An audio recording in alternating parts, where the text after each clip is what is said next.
Okay, well, definitely congratulations are in order. You're at 2 weeks after your joint replacement. Been a process. Hopefully at this point, your pain is feeling pretty good. We're going to go over some things that we can do of what to expect over the next few weeks, what you need to be doing now as we transition, and exercises, your incision, all of that stuff. We're going to go over today in this video. First, we're going to talk about how your incision looks. In general, at this point, as you come to clinic, or maybe you've already been to clinic, we're going to take off your dressing and we're going to remove that glue mesh that you had on. What that glue mesh is called a Dermabond Perennial.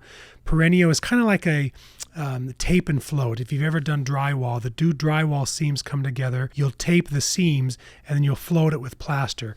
We do something similar. You'll notice you don't have any stitches. All the stitches are buried and dissolvable, so those don't need to come out. In the rare instance, you may have staples or stitches if you're like a revision, but in general, I try to make those incisions plastic surgery closures. So we'll peel off your dressing. We'll look at your incision. We'll peel off that glue mesh if it's still there, and then we'll put some Steri-Strips or butterfly bandages across it with a little mastisol glue. What that's for is it's not holding your incision together. It's just supporting it as you're going to start getting even more motion out of it, whether it's your knee or your hip. Those Steri-Strips should not be on longer than 2 weeks, so they'll start to peel off on their own. If they don't and they're stubborn and stay on there for a while, if they start getting dirty, just remove them. If they start peeling off, just remove that one that's peeling off, and over the next 2 weeks, all of them should come off. But there's really nothing you should be doing at this point to the incision. A lot of people will be tempted to put vitamin E oil or scar cream on it. There's a time for that. It's not yet.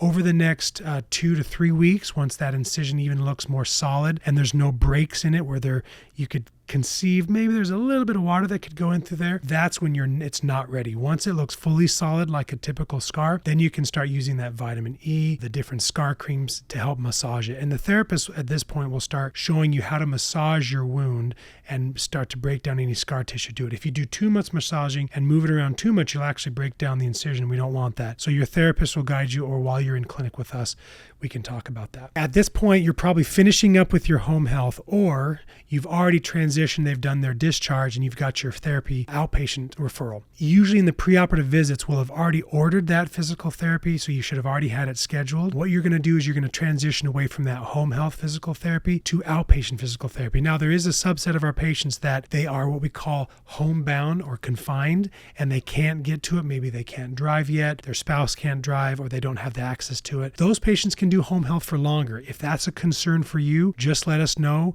We can discuss things and make sure we put enough in our note that allow your insurance company to extend your home health, which you can do. At this point, we'll have transitioned you to an outpatient physical therapist, usually of your choosing, that's close to you and one that we would recommend. We try to share the love, so to speak, to our different therapists across the area because we have so many good physical therapists in Utah County. And so we'll get one that's very good, that's going to help you. And we've usually have given them our protocol. If they don't have it, just have them reach out to us or let us know, and we'll just send it to you to give to them. But there's specific things at this point they'll be doing that we're going to get your range of motion. If it's a knee, greater than 90, our goal being at least 120, if not more. Now, you or your significant other may remember that I told them what range of motion, if you did a knee replacement, I got them to beforehand. Or if it's their hip, I told you what I got your leg lengths to. Those numbers are good to let your therapist know so they can work towards those goals of range of motion, and then make sure that they're balancing your hips, if it's a hip, with the therapy. At this point, you start doing outpatient therapy once, twice, 3 times a week, depending on your goals and how you're doing. Some therapists may push it a little bit more often. Maybe they think you're a little bit behind. That's okay. Just guide with them.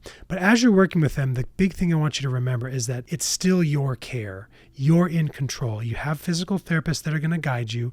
If you ever feel uncomfortable, whether they're pushing a little bit too much, make sure you voice that to them. Make sure you voice the concerns. I've had one patient who their therapist pushed them a little bit too hard with their hip, and they ended up breaking down some scar tissue more than they were supposed to.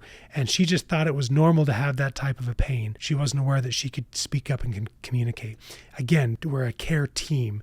Make sure you feel part of that team as well. At this 2-week mark, your next question is going to be, can I drive yet? Again, as we talked about before, if you've had your right hip or right knee done, you potentially have have a reduced reaction speed going from your gas to your brake. Now, that was a study that was published a few years ago that if it was your right side, it takes about 6 weeks to get your reaction speed back to normal.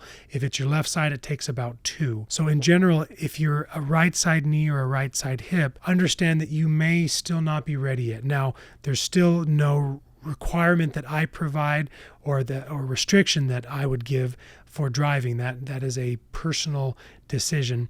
But we would have you just think about the 3 things that are important. Number 1, if you're taking pain medication, you can't do that while driving. Otherwise, that's considered driving while under the influence, or a DUI or DWI.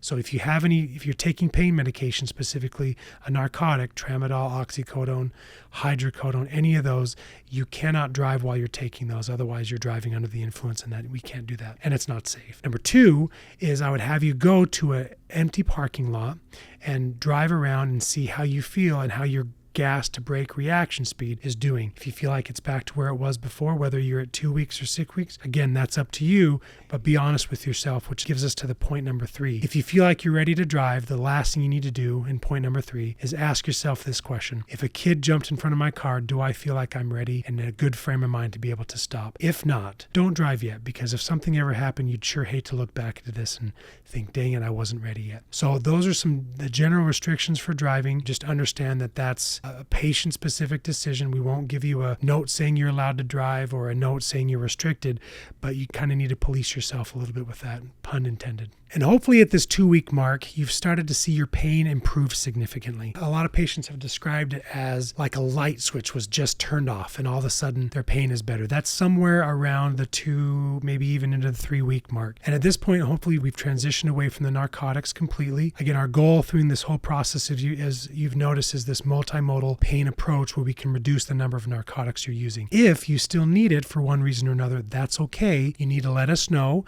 and let us know if you need a refill on the narcotics or realistically any of the other medications that you've got. If we can avoid the narcotics and transition away to the anti-inflammatories, the Journevax, the Tylenol, the muscle relaxers, obviously that's preferable. But at the end of the day, we want you comfortable so that you're going to be doing your therapy and moving. Some people will transition at this point to just taking the narcotic at night so they can get a good night's rest, and before and after physical therapy so they can feel comfortable knowing they did their best at therapy. Which brings us to the question of when to call. It goes back to what we've talked about from the very beginning. Communication is so key.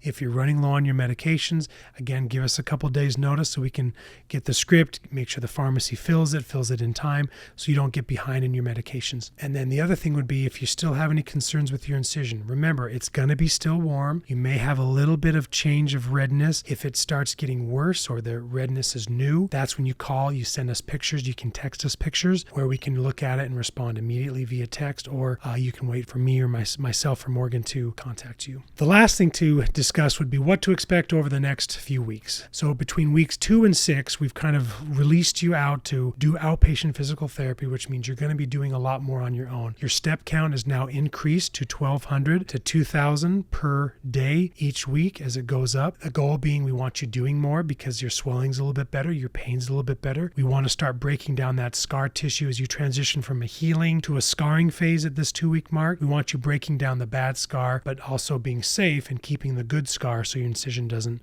have any issues with it. And that's where the therapist is going to guide you over the next month. Now, at the end of this month, between weeks 2 to 6, you'll come back for your 6-week visit. And at that visit, we'll have a discussion of how you're doing. We'll look at your range of motion in your knee. If it's your hip, we'll talk about your strength and how you're doing standing and sitting. All of this with the idea that at that 6-week mark, most patients say they've turned the corner and feel like they're getting back and doing the things they need to do. And maybe the stuff that they want to start doing, they can do that again. And that's where we'll kind of walk you through that process. Also, during this 2-week to 6-week mark, you may be returning back to work.